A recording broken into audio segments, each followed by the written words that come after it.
Hey everybody, it's Master Gallengeist here, bringing you my review for Avengers issue 2, and they did a pretty good job of this one. I really like how it advanced the story and also spun us onto Loki's involvement of what's going on, because he's narrating throughout, and we don't see him until the end issue, because we've known since Legacy that he has been connected to this final host problem, and seeing him comment on it was actually pretty cool.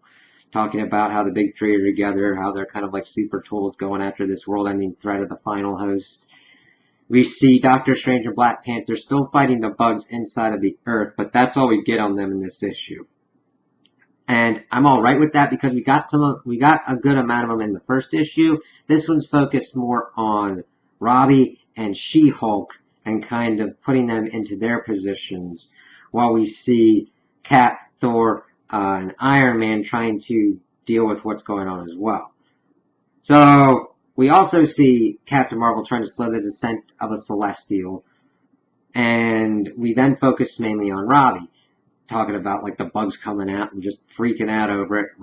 Then Gabe calling through the window in their house saying, hey, there's like giants falling from the sky, and Robbie's like, just stay in the house, Gabe, and Gabe's like, why does your voice sound so weird?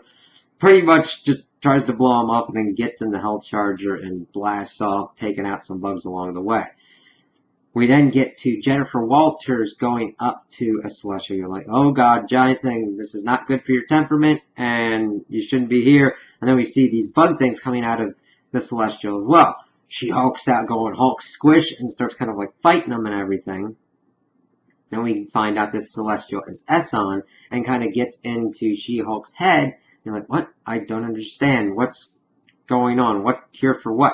As the Celestial then teleports her away. Before this, we've seen Cap, Tony, and Thor trying to figure out a game plan. Tony being jealous of these other Celestials, these Dark Celestials, because their armor is pretty much like so advanced. He's like, is this what it means to be jealous? And trying to figure out things to stop them. Thor going, if it's got a face, if you bludgeon it enough, it'll probably do something.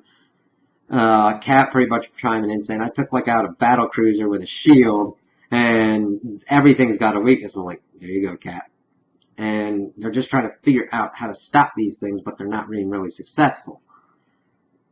They keep continuing, Tony trying to say, listen, Cap, don't tell me how you took out like 20 Nazis with a pocket knife. That's not going to help in this situation. And then Cap chimes in, there was actually 30. But we just got to keep our game plan going. Carol, of course, brings up these like Omega level warp grenades. Her idea is to warp them into the sun. Not a bad idea. And they've actually got some help because Esson the Celestial is starting to fight as well. We then get the first kind of confrontation because the She-Hulk has been teleported to the Ghost Rider and stops the car and pretty much smashes the crap out of the car. And I can understand some people's confusion in this because at a certain point Robbie's like going over his history and says that he's demon possessed. And it's kind of, I can understand why people are kind of confused because he's possessed by his uncle Eli's evil spirit. I think it's an okay kind of distinction because the kind of sadistic things that their uncle did pretty much puts him in demon territory anyway, so I got no problem with it. I'm like, okay, there's other bigger kind of things going on. So I was like, oh crap, I gotta deal with the Hulk, this is not good. And he's like, listen, I don't want to fight you. I can be your friend. And he's like, you're not a Hulk because the car has like regenerated at this point and dragging her away. Hellfire's been blasted on her and has just the effect of pissing her off. So, that's good to know that Robbie's Hellfire just pretty much pisses off the Hulk, not really does much. I mean, if he got to a certain degree, I think they could use it to incapacitate a Hulk, but just going to show the strength of She-Hulk. And they get to a point where the bugs then come up around them and, listen, we gotta put this on hold, let's take care of these things. So, I kind of like that dynamic. And I like that Robbie's being brought into this kind of as a newcomer. Similar to kind of like a Spider-Man kind of scenario where the younger hero is brought in and kind of gives learning the ropes and all that. So that's where they're left off on. As our other heroes are trying to do their thing with the warp grenades, it doesn't hang out correctly, and one of these Celestials captures Cap.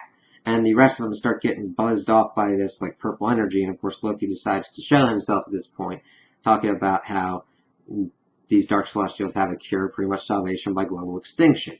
And that he's been saying throughout this comic that essentially Earthlings are celestial madness made flesh. I'm like, what does that mean?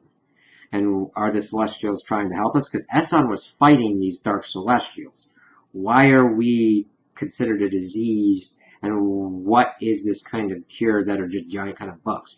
They've really laid an interesting groundwork, and I want to know if Loki's role is as it is, because I like how they've made him more nuanced to where you don't know if he's really being a villain or if you don't know if he's got to play his part in order to essentially save the day. So, those are my opinions on the issue. Tell me what you guys think in the comments below. If you liked it, if you didn't like it, if you agree with me, if you disagree with me. Also like and subscribe, and I hope you have a good day.